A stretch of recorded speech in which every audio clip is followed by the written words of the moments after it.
Hey gang, what's up? Welcome back to another edition here of Intuitive Angling. Really appreciate you guys watching today's video and making some time for it. And today I'm going to give you guys a seminar, just sort of an overview of how to set up and how to rig, and just some foundational tips on finesse jigs. Finesse jigs are actually probably more popular than like the full-size jigs. They catch a lot of quality fish, they get a lot of bites, they work all over the country. One of my favorite aspects, so I'm going to give you guys some tips and advice on that.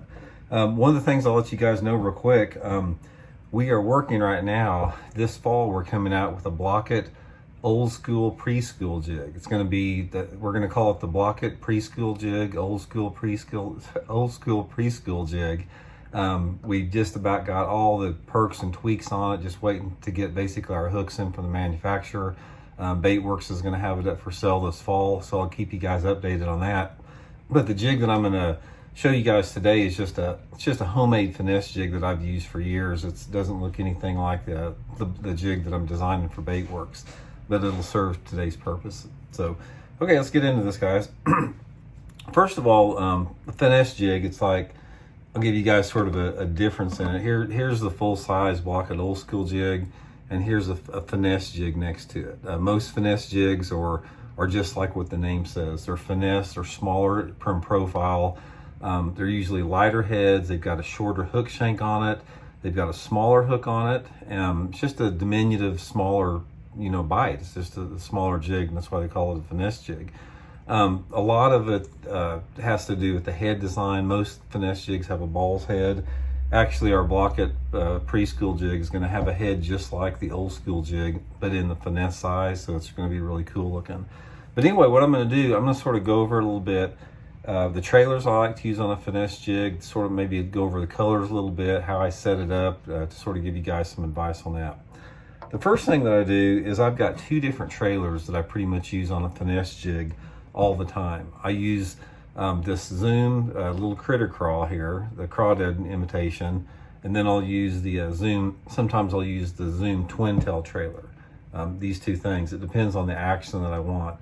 These are really the only two trailers that you need. You can use like a Super Chunk Junior or something, but these are the ones that I get the most bites on, that I do the most on there. So the first one I'll do, the first thing that you do on this is, this is a jig that hasn't been trimmed or modified. You can see the weed guard still full on it. This is the skirt, how it is, hand-tied skirt.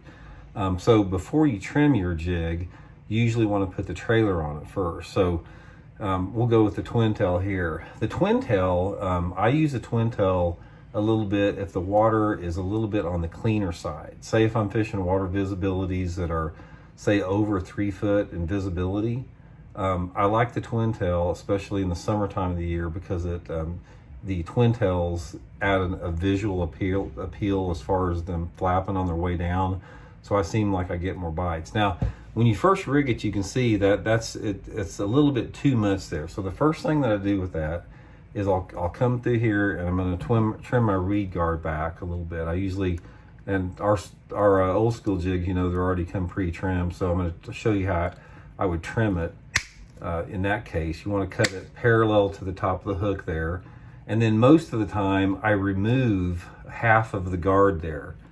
Make it where it's not near as thick, because you don't really need it. That will protect it even in some pretty thick cover. And since you're using a little bit lighter line, most of the time I'm using 12 to 15 pound test on a finesse jig. I don't want that weed guard to be real thick to give me a bad penetration.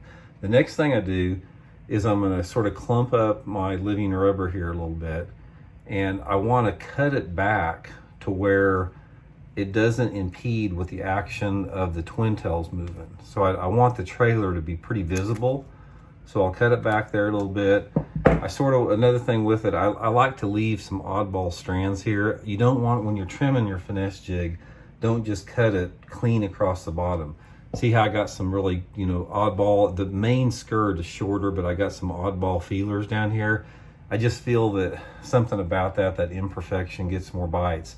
But basically what I've done is I've cut enough of it back to where it doesn't impede the action of the twin tail here. Now, same deal if you're using the little critter craw here. one of the things I do with the little critter craw here is usually I'll bite a little bit of it off like this, and then I like to take these side legs off it. For some reason I get more bites where the craw just looks like this. And the craw to me works a little bit better if I'm fishing that water visibility that is just a little bit more on the dirty side or dingy side, you know, probably, you know, that 1 to 2 foot visibility. Most of the time it's the green pumpkin watermelon, and usually I'm dipping the tail chartreuse or orange in there. So that's sort of the look with the finesse jig there. Good looking setup there. But guys, that's the little tidbit, the little finesse jig there. You fish it in basically the same places as you would a full-size jig. I flip and pitch this around laydowns, around docks, bluffs, rocky banks. When I'm thinking about a finesse jig, I'm not talking about, I don't think about a finesse jig as far as fishing open water, like clean water with it. I do like to fish it just on clean bluffs sometimes, but most of the time I'm pitching it and flipping it around objects on the bank, you know, docks, rocks, wood, stumps, timber, that type of stuff. Works really good there. And works all over the country. You know, a lot of different water visibilities. It works good for largemouth spotted bass and smallmouth bass. It's just a great lure. So I'm really excited about getting this, our new preschool jig out. Like I said, I'll keep you guys updated when you can get them bait works along the line there. But give them a try. I think you guys will catch a lot of fish on them and get some good ones in the boat as well. So we'll talk to you later. See you.